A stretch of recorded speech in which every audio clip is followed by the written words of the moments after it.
Hi guys, Sabado de Gloria nga nung time nga na to. Pagbangon ko nga, busy na nga yung bawat isa. Nagde-design nga sila dito sa labas. Celebration nga ng birthday nga ng nanay nga ni Mitch. So yun, taon-taon naman talaga hinahandaan nga nila. Plus kasabay din ang handaan ng pagpapabinyag nga ng kapatid nga ni Mitch. So itong taon nga na to, 4 na baboy nga yung kinata. Yung 3, parang ayan, niluto lang nila na ulam. Then yung isa naman, pang lechon. So itong mga ulam na to, ang pinaglalagyan nito, malalaking kaldero. Kasi nga last year, 2 baboy lang yung kinata. Yung isa nga pinanghanda, then yung isa ni lechon. Yun nga, taon-taon naman sila nagle-lechon kasi nga may alagang baboy naman sila Mitch. So yun nga yung negosyo niya dito sa Bicol. So siya nga, nakasama ko nga siya sa pagtatrabaho nga sa Japan, and kabatch nga niya si Reggie. Yung kasama ko nga na gumala nga nung nakaraan sa Baguio. Nasa taas nga nung tinawag nga niya ako kasi sumama daw ako papunta nga ng JRS dun sa palengke nga dito. Kung saan nga sila namamalengke. Then napadaan nga ako dito sa niluluto nga nilang lechon. Nire-rest nga nila kasi pinapatulo nga daw nila yung sabaw.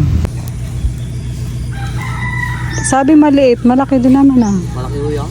Inarest muna nila yung lechon kasi inalis nila yung sabaw. Siguro nagtutulo siya. Asa na? Aalis kami.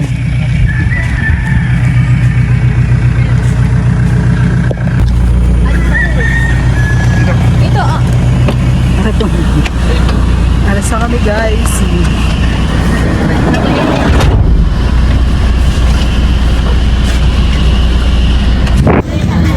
Kami sa may palengke.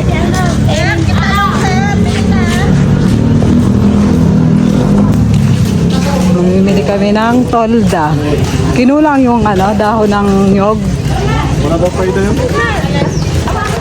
Dahon ng nyog. Kinulang. Ha? Hindi daw maayos yun. Ah, Kailangan daw ng medyo... tolda talaga.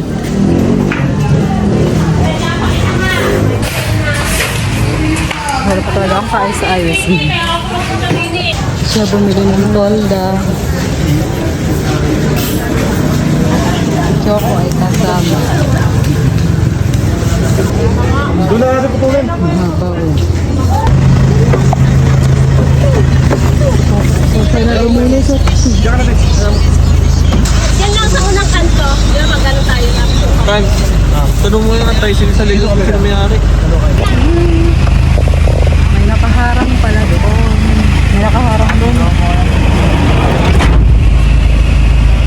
Pagbalik nga namin ng bahay, patapos na rin ma-designan yung ginagawa nga nila. Then pumunta nga ako dito sa nilulutong lechon. Medyo matagal din nga nilang niluto nga to. 7:00 nga ng umaga nga nila sinimulan na paikutin nga tong lechon. At salita na nga sila, iba-iba na nga yung mga nagpaikot niyan. Akala ko nga tong nilechon na to, maliit lang siya. Kasi nung buhay pa nga to, tinitingnan ko siya yung naiiba dun sa mga kasamahan niyang baboy. So yun nga, malaki din pala siya nung naluto na nga. Busy mga person today. Pakadungis ko. Sa section na to, ano naman mga ginagawa nyo? Kahit sana lang nakikita ko itong mag-ina na to. Doon, sa loob, dito. Oh, meron din. Chapsuy naman pala ang gagawin nila. Sila naman. Nagsabaw na naman yan. Nag-chase driver muna. Nagsabaw na naman ang leche, no? Sinabawan. Nakalisan siya ng tubig kasi nagtutubig.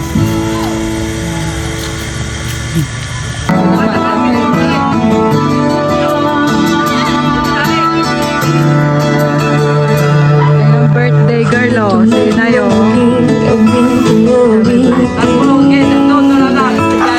Nais kong malaman mo.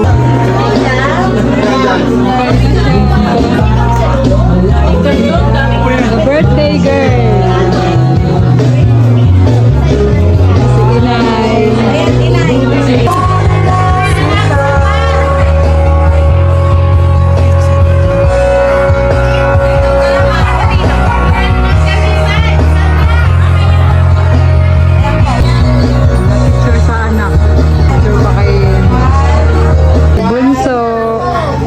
So yun nga, pagkatapos nga mailabas lahat nga ng pagkain, bago nga nagsimulang kumain, syempre hindi naman mawawala yung mga picturan. Kahit nga kami sa family namin, gantong-gantong nga kami. Anyway, for sure, lahat tayong mga Pilipino ganito. Pagkatapos nga ng picturan, nag-blow muna ng candle si inay, then yun, saka na pinakain yung mga bisita. Nakakatuwa nga dito sa probinsya, lahat nga ng mga bisita nila dito, meron silang mga dalang mga inumin. Tulad nga ng mga soft drinks, alak na gin. Kaya yung napansin ko nga dito, since dati pa nung una nga akong pumunta, hindi talaga sila nagpe-prepare ng mga maiinom. Yun, tubig lang na malamig yung nakalagay dun sa water jug. Kasi nga dumadagsa nga yung soft drinks nga dito kapag kadating ng mga bisita.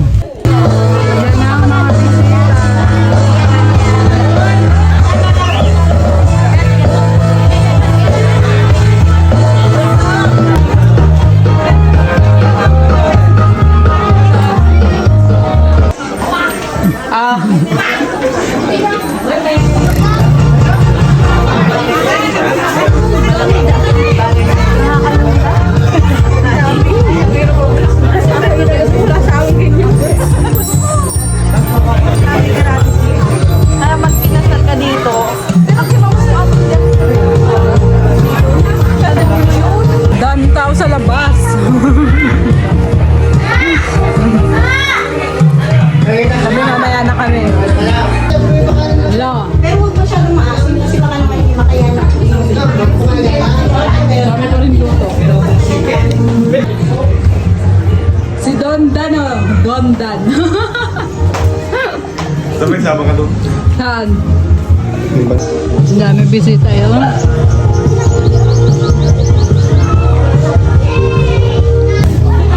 Ay, maraming tao yan. Maraming rin ipapakain.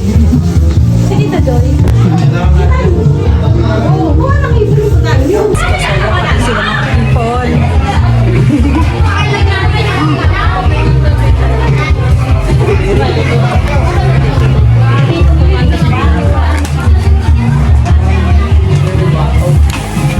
Dito na lang mangain sa loob. Space sa labas. Si Tito parang ano nagtatawa. Sarap ng lechon.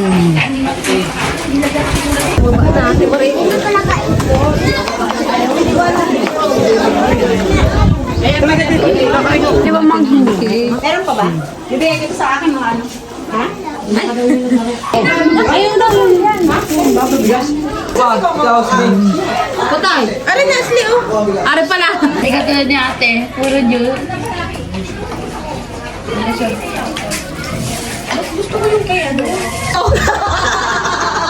Bago pa naman ang ngipin yan. Yan na. Sila huli na rin talaga ang nagpapakain. Sino na, baka kitang akong dyan.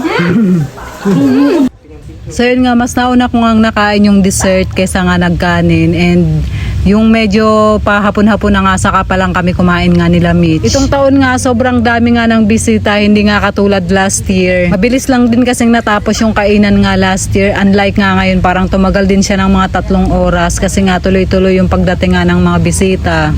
Pagkatapos nga ang magkainan, so yun, kanya-kanyang pwesto na nga ng inuman. Then, pumwesto rin ako dito sa para makitagay nga lang nga din sa kanila.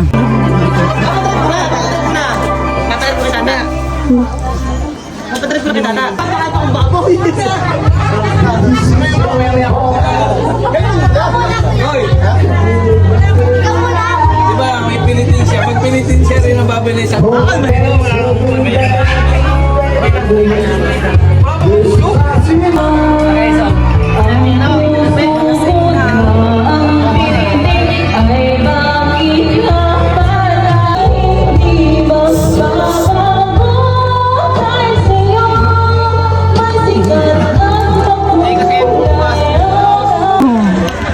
Bye-bye! Okay lang yan. Baon lang yan. Take out. Ikaw pa, Nay. Ginaingat kayo. Bye-bye!